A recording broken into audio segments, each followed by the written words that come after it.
Looking for a different approach in dry eye? Consider MIBO, perfluoral hexaloctane ophthalmic solution for treating the signs and symptoms of dry eye disease. MIBO, unlike other prescription drops, directly targets tear evaporation. Learn more at miebodifference.com. MIBO should not be administered while wearing contact lenses. They should be removed before use and for at least 30 minutes after administration of MIBO. In clinical trials, blurred vision and conjunctival redness were reported in 1 to 3% of individuals. For full prescribing information, visit the website.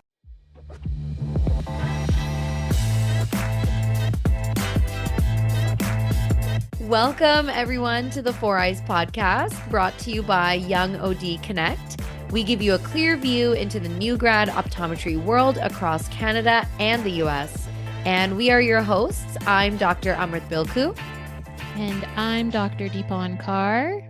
And now, Deepan, you can go wild. Yes. So this week, we're going to be talking about another case. I know the last couple of weeks we've been doing cases because you guys seem to like them. So we're going to continue with them. So this particular case, I didn't see it myself, but a colleague of mine saw it and she told me everything about this case. And I just thought it was really interesting. Mm-hmm. And I feel like there's a bit of tidbits of knowledge that you guys can get from it because I kind of learned a lot and I'm already 5 years into practice. And I was like, oh my gosh. Yeah. So, this one colleague I have, she usually gets all this weird stuff and then she tells me all these stories and I'm like, she's the weird OD. Well, she gets all the crazy patients, I think. Yeah. And then I'm like sitting there with all my easy patients and I'm like, damn, I didn't get any of that this week. But she tells me, she comes and sits in my chair and she's like, oh my God, Deepan, let me tell you what I saw this week. And we're literally 5 feet away from each other. And I'm like, how are you seeing all these people? Okay. So yes, like I said, I don't know every detail of the case, but she told me mostly of everything. So, Amrit, if you have any questions, I'll try my best to answer them. Oh, I definitely will because honestly, hopefully I'll know but what she did or what we would have done. But I'll be like, oh, I already solved the mystery. It's this, it's X, it's Y, Z. Yeah. But no, I'm excited. And for all the listeners, just so that you guys know, I have no idea what this case is. Deepan hasn't shared it with me, but I remember, Deepan, when you brought it up last month, we were planning it out. You did mention it was like a kind of like a retina case. Yes. And I was really excited for that because the retina is, I look at it, I make sure it's not bleeding and it's not like waving, in the vitreous. But the retina is not my forte. So for me, actually, I think it'll be really refreshing and it's nice to, get the gears, get the cobwebs, dusted off and get the gears turning about posterior seg. Yes. Yeah. And I think, I feel like new grads that are listening to this or people or students who are just about to graduate, you might find it weird that when Amrit was like, well, the retina is not my forte, you'll notice that over practice that certain skills become your forte and other skills you don't pay as much attention to. Yeah. So that's very normal. Even though everything is being checked, there's certain specialties that start to develop. Oh my God. Can I tangent off and add on to that actually? Because anyone who's listening, I think that's really important to know because that hit me really hard in my residency. I had a pediatric patient who had pediatric glaucoma. My patient was having all these other things and I was like, okay, I know nothing right now about pediatric glaucoma. Like it's not really in my head right now because I'm just surrounded by BV stuff. Yeah. And I felt really bad one day. I told my residency mentor and she was like, listen, no, that's not my thing at all. You know what? We have amazing glaucoma optometrists right down the hallway. And I am more than happy to say, no, thank you. I'm not going to talk to anyone about their glaucoma. Let's, walk you down over to somebody else. And I think that really, should still apply for practicing in real life because that is how we can start co-managing patients with their ODs. You don't always have to feel stressed that you need to know everything, especially as a new grad. When you start to find your forte, don't feel embarrassed that you like one part of the eye more than the other. And well, this is how I feel about children. I'm like, yeah. a child. Like, we're really bad ODs to learn from. no, we're just being honest. No. Like, okay, if anyone Yes. else tells you otherwise, I just don't think it's the truth. I don't think yes, they're being honest. there are certain ODs there that try to do it all.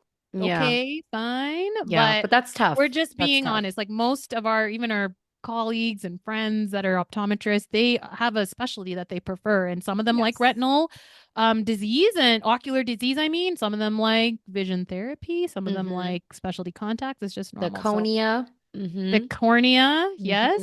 But anyways, so I'm going to start off with this case. Yeah. So my colleague, was in work and she saw a brand new 82-year-old Caucasian male patient.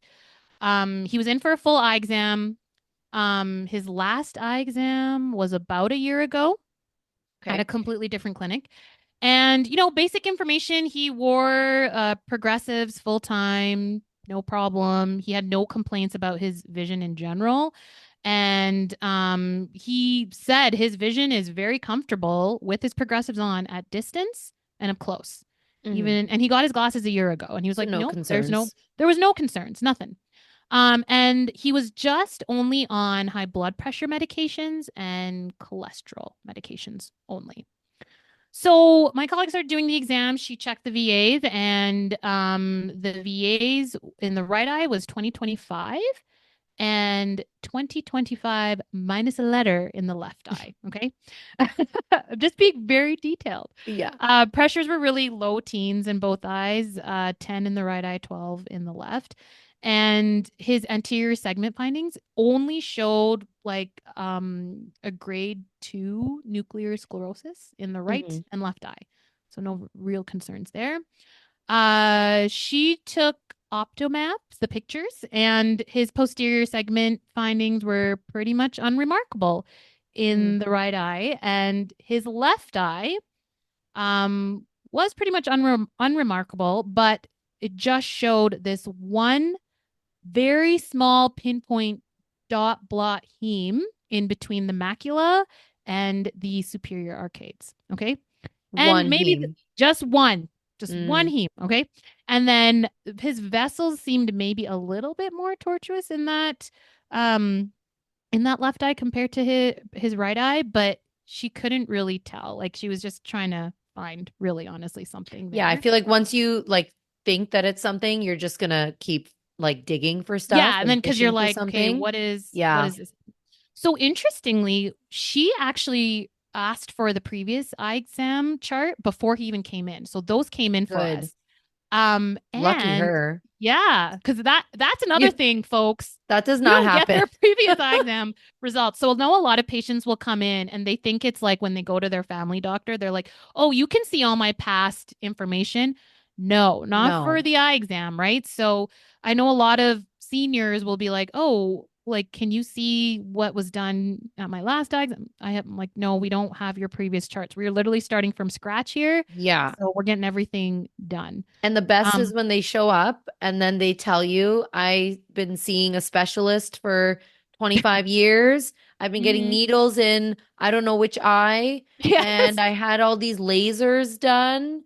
And now I just decided I want to come here now. Yes. And you're like, okay. And I can't see. So what? They can't see. And they're finger counting 2 feet and their glasses are 15 years old. And then then their visual field is just tons of blind spots. And then you don't know what the hell happened. You're like, you know what? We'll just start from scratch because I have time. Yeah. Yeah. Right.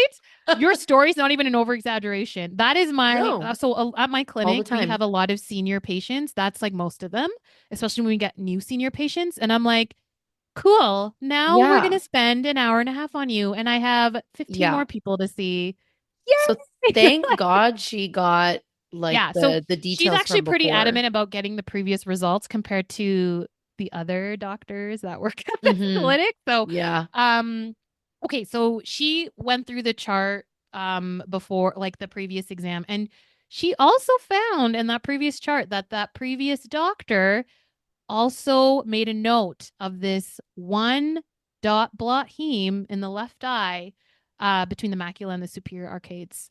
So she was like, "Oh, okay, interesting, fine." But his vision in the right eye at that time a year ago was 20/20. Vision in the left eye was 20/20 minus 2. Okay. Okay. So she decided, okay, you know what? Since this particular heme was found at last year's eye exam, I'm still going to bring him back for a dilation. We'll do that. So when she brought up the idea of dilation to this patient, he was, or actually, sorry, she wanted to do it the same day, but he was like, I don't have a driver, so I'm not doing that today. And she was like, okay, fine, let's bring you back whenever you can come back to do it. And then patient's personality came through and he was like, why do I have to come back? Why do I need to come back for this dilation? So he was very resistant to come back at all. So she was like, trying to explain, I know that we have your Oh, bless her soul. But so we get this a lot at our clinic. There's a lot of like, I don't want to do this today. A lot of refusing, blah, blah, blah. So she explained to him again, like, no, I need to do this dilation. I want to check, your cataracts a little bit better. I want to check the back of the eye a bit better. I just want to further assess this little dot blot heme you have at the back of the eye. And he was like, fine, I'll do it, but still with a lot of resistance. So she wasn't sure if he was going to come back or not, right? So last minute, she just decided to do a macular OCT on him because she was like, at least I can get some sort of explanation possibly for this dot blot heme because I don't know if he's going to come back or not. He's brand new to us. I have no idea. So she actually got the macular OCT done on his right and left eye. And right eye, no problems. Everything was within normal limits. The retinal layer was intact. And then left eye, there were a bunch of intracystal cysts or intraretinal cysts right near his fovea. So with the results that with the OCT, what do you think she would do now, or what would you do next?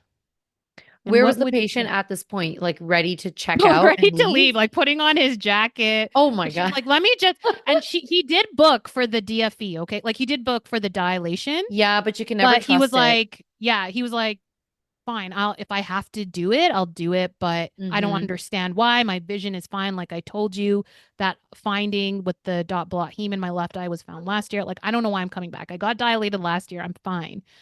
To be honest, depending on how busy, like if the patient walked out at that point, then I mean, it is what it is. You have to call them, leave them a voicemail, tell them what you found, and make sure that, you tell them why it's important to come back. And then you go to your room and you go clickety clackety clickety. Document the whole thing. But if the patient is, like in the waiting room, ready to go, I always tell the patient that like they're not leaving after a scan until I give them the green light to go. So, I mean, he should not be going. He should not be putting his coat on. And I would make sure like my staff would know that too. So like the staff would also be like, sir, stay. You're not going anywhere yet. The doctor needs to just check in on you. So, I think that's what I would have done. Like I would have went into the waiting room because that's what I do. And you still tell him exactly like what's happening and everything. Well, yeah, I always say, oh, you know what? We found something on the scan. Come on in because I have to show you what it is. And obviously, once you say we found something, most people will at least be interested to be like, okay, like what is it? Yeah. So they might not be happy, but that's the other part now. Like, what are our differential diagnosis for this one dot? I mean, that now is several intraretinal cysts. We're thinking of, like vein-based conditions or vascular disorders, possibly like diabetes. Like I have a list here of like ocular ischemic syndrome, sickle go cell over these with me. And, do it. Venous occlusive disease, right? So these are all like, there's something obviously going on, even though he feels like his vision's not affected. He did decrease by 1 Snellen line, right? Yeah. And that was just in a year, right? Right? Yeah. Yeah, that's exactly. significant. Especially with pinhole, if there's no improvement, then we can confirm that was the other thing. So that's the one part I did forget to change. mention in her case. She did try to do pinhole and it didn't Mhm. improve. But now her thinking at that point was it's because of the cataracts. Like the cataracts are there. That's why he's 2025. Like that makes sense, you know? So you're right. She did bring the patient back and he was like, what? What do you want? What is Oh it? my gosh. And she showed him the scans and what that swelling was at the back of the eye. And she was like, I'm going to refer you to a retina specialist because there's something going on here. There's something going on with that heme at the back of your eye. And he became even more irritated at this point because he was like, I have to be sent to a specialist for what? What reason? What I understand what you're saying, but my vision is fine. So he just kept on saying, it's been a year. My vision hasn't changed. You know, and this patient came in. This is like at the end of the day, okay? Like I think this is one of her last patients. So she's kind of like, I'm kind of over arguing with people now. Yeah, I would but she was like, look, like I need to send this. This was not found at your last eye exam. Nothing was found like this particular finding with the macular OCT was not found. So I'm going to send you to a retinal specialist because there's something going on and it could be possible your vision can become worse. And this was like a 10-minute conversation. And this is also normal, everybody having these conversations with seniors sometimes explaining like, yes, you'll have to go to a specialist. You're going to drive there. They're going to dilate you. You're going to go through this whole thing. The patient ended up seeing, thank God, the retina specialist. Yeah, I was like, 3 weeks later, he ended up going. Got it. Because this is a report back she got from the ophthalmologist. And 3 weeks later, his vision in his right eye was still 20/20. Vision in his left eye decreased to 20/40. Wow. Pinhole, no improvement. Okay. Wow. And this is with correction, right? So the ophthalmologist in the report said he performed the fluorescein angiography where they check for basically any leakage with the vessels and everything. And he didn't, like the ophthalmologist didn't give us exact details of the FA procedure or like what they found. But the diagnosis was an impending retinal vein occlusion in his left eye.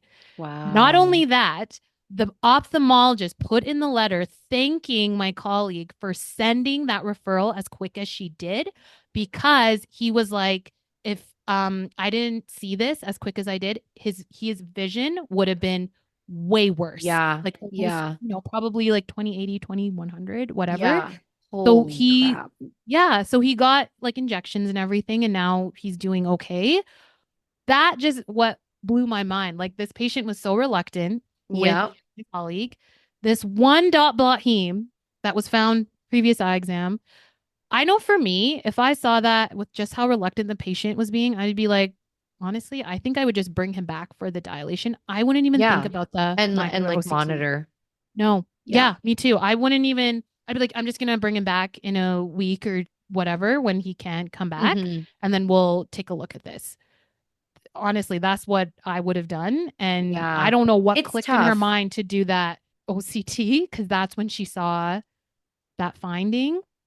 And she's like, nope, I'm sending you to the retinal specialist right away. Well, yeah, because I agree. In the moment, would I have really done a MAC OCT? I'm not 100% sure. But when you brought up that she assumed that maybe the decreased VA was from the cataracts, I do pay attention to cataracts though. Because again, if the patient is slowly declining in their VAs, but asymmetrically, but those cataracts look symmetrical. Yes. I would have done a MAC OCT, especially if there is then a dot heme and you see that tortuosity. If there's no positive foveal reflex, if the macula just looks like it's mottled or it's like it's just not smooth.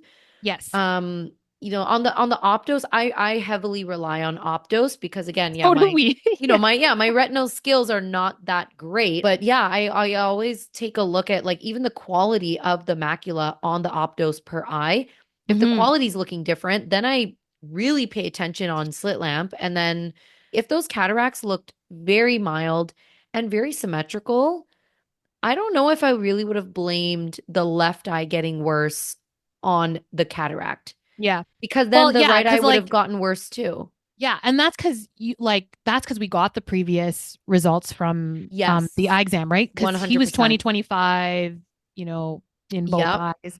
And then was 2020 just a year ago. So when she saw that, she was like, that's kind of Yeah. strange. You know what? That you're right. Without any data, if I Mm-hmm. just saw a blot heme, one blot heme in Yeah. even in one eye, to be honest, yeah, I probably would have had that conversation with the patient more about just getting your blood work checked with the family doctor.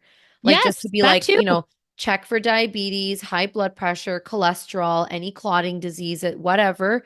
But I would not have referred to ophthalmology first. I would have been like, Yeah. okay, you have a little bleed in the eye. Let's check your blood vessels and go see your family doctor now. And I Yeah, still probably would not have made it urgent. I would have just I know. written the letter to be like, okay, like, yep, Go go check. Yeah. go check with your family doctor and then send Yeah. me the report and that's it.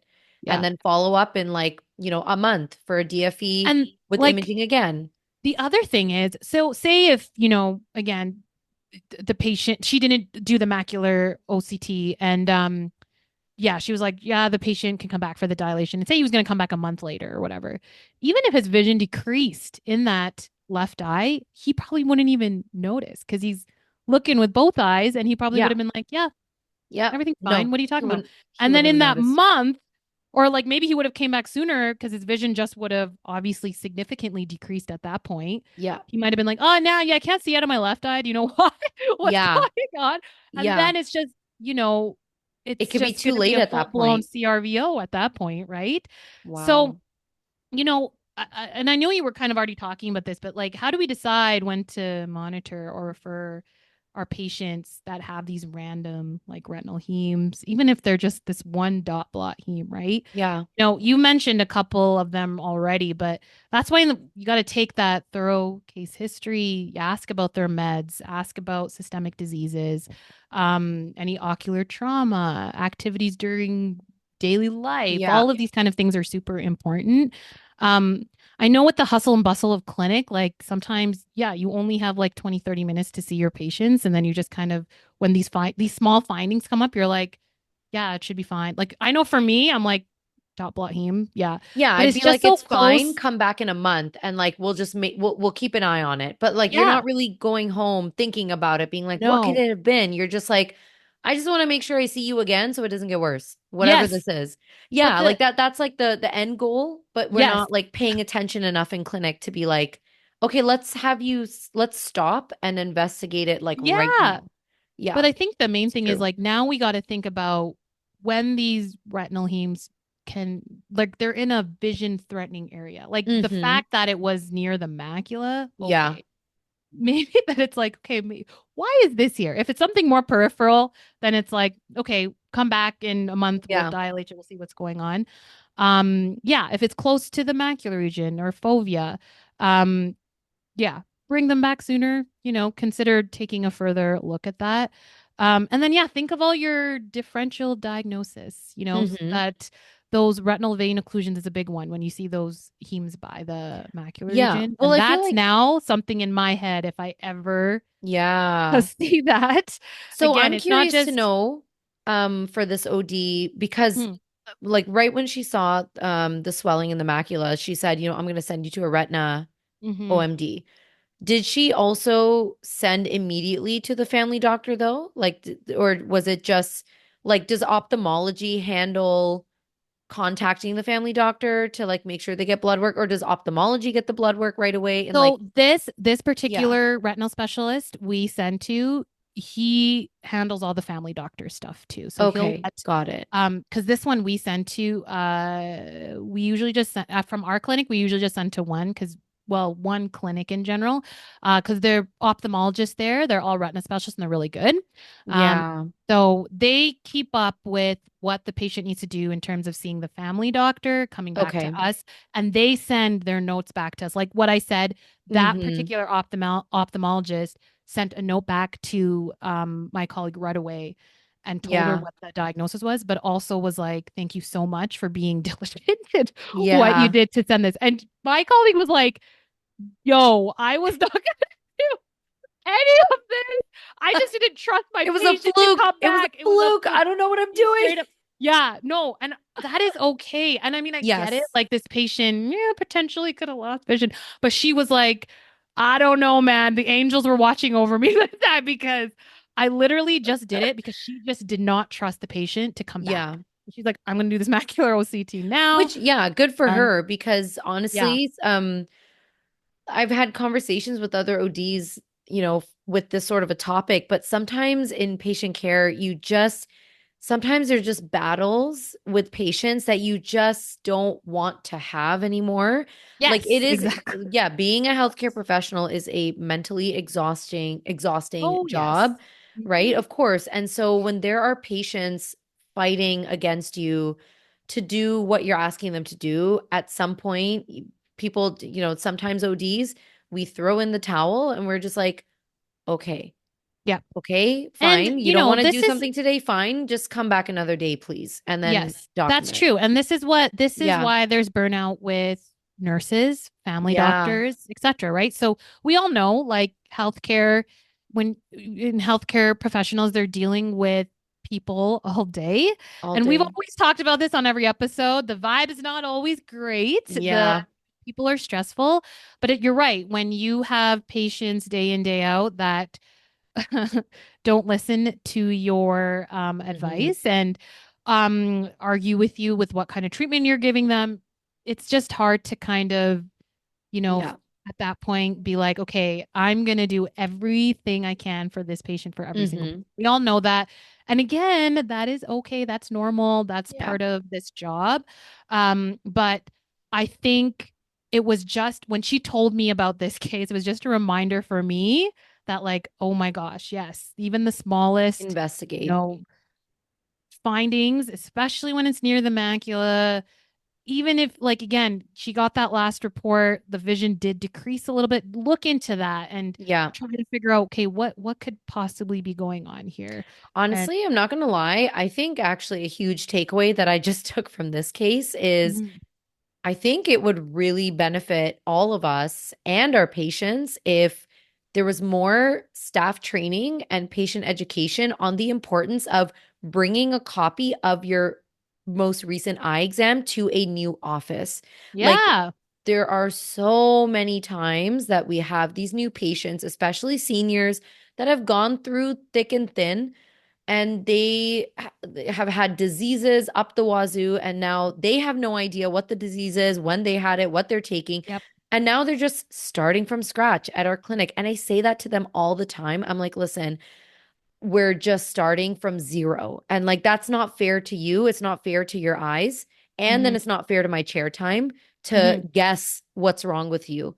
Like, let's have maybe staff be better trained on Yeah. when they're booking new exams to be like, where was your last eye exam? We might Yes. not be able to get access to those records, but we'd really appreciate it if you can get an emailed or paper copy of your record from there to bring Yes. here so that our doctors can make sure we make sure that your health has not changed.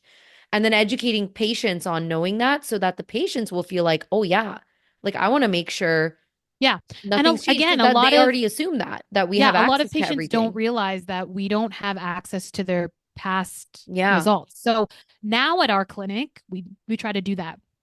So we try to bring Hmm. their or try to get access to their old records.